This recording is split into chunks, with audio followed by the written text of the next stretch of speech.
Bonjour. Bonjour. Qui es-tu? Je m'appelle Blandine. D'accord. En fait, nous sommes des étudiants qui travaillons en collaboration, en partenariat avec Laval Virtual. D'accord. Nous sommes de BTS Communication et en fait nous aidons les exposants à présenter leurs projets et donc leurs animations.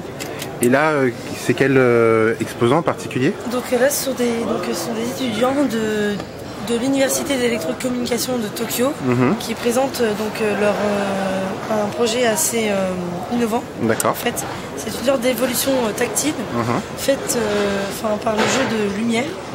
Donc en fait, si vous regardez bien à la base, vous avez juste un écran classique normal. D'accord. Vous constatez que ce n'est pas du tout tactile.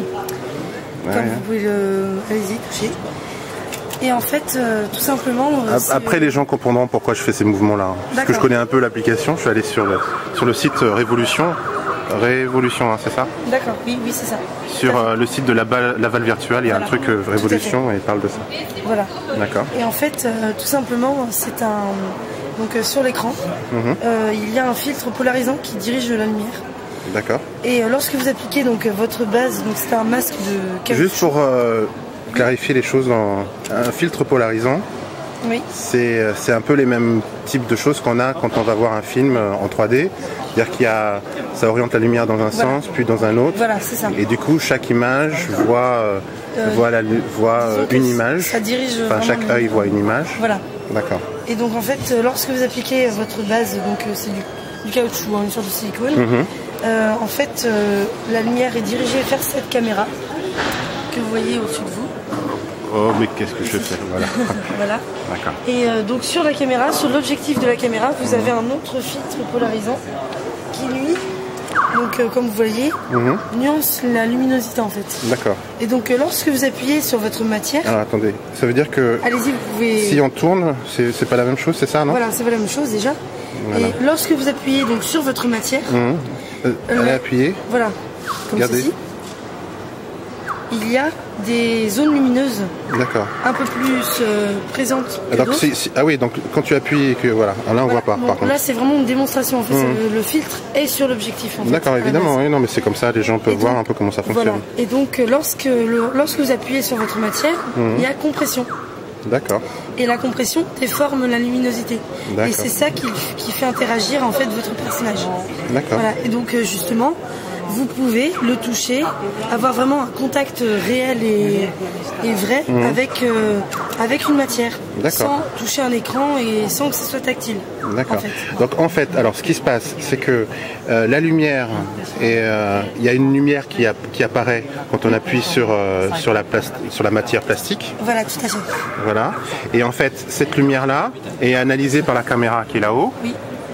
Et la caméra interprète justement le type de pression, le type de pression que l'on a. Voilà. Donc par exemple. Et donc il sait que c'est vous qui le touchez, que la surface est touchée, ou que vous le pincez, ou que. D'accord. Et donc ce que j'ai vu sur internet, c'est qu'il pouvait même voir le sens. Oui.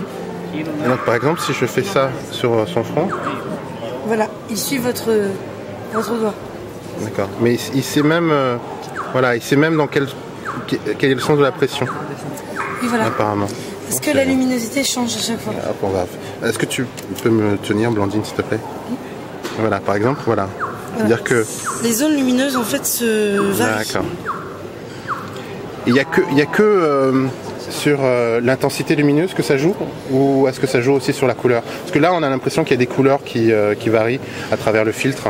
Parce que là, j'ai l'impression qu'il y a du jaune, du bleu.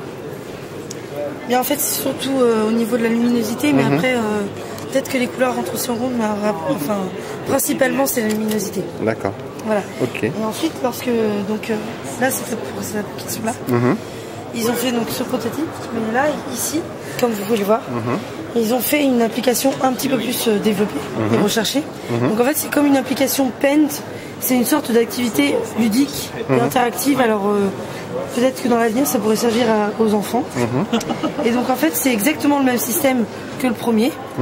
Vous avez toujours votre filtre sur l'écran avec la caméra au-dessus de vous et l'objectif avec le filtre polarisant dessus. Et en fait lorsque vous... C'est une caméra rapide ça, non? How speed is the camera? Hello, sorry. How speed is the camera? 200 per second. 200 frame per second, right? Okay. And how much time takes the treatment of each pictures?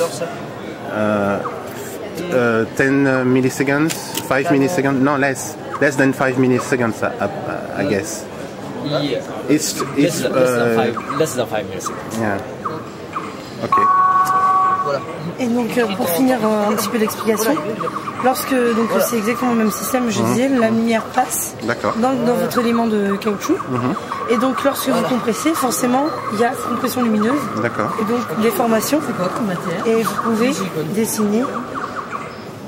Donc sans toucher en fait. Voilà, sans toucher sur votre tableau et effacer, changer de couleur et recommencer. Ok. C'est à multi-usage en plus. Mais ça veut dire que en plus avec la pression que l'on a sur l'appareil, sur le morceau. Ça fait des traits plus ou moins gros et fins. Voilà, d'accord. Tout à fait. En fait, c'est pas un écran tactile. C'est un écran LCD tout seul. D'accord. Et en fait, il y a Ok. Merci beaucoup. Je vous en prie.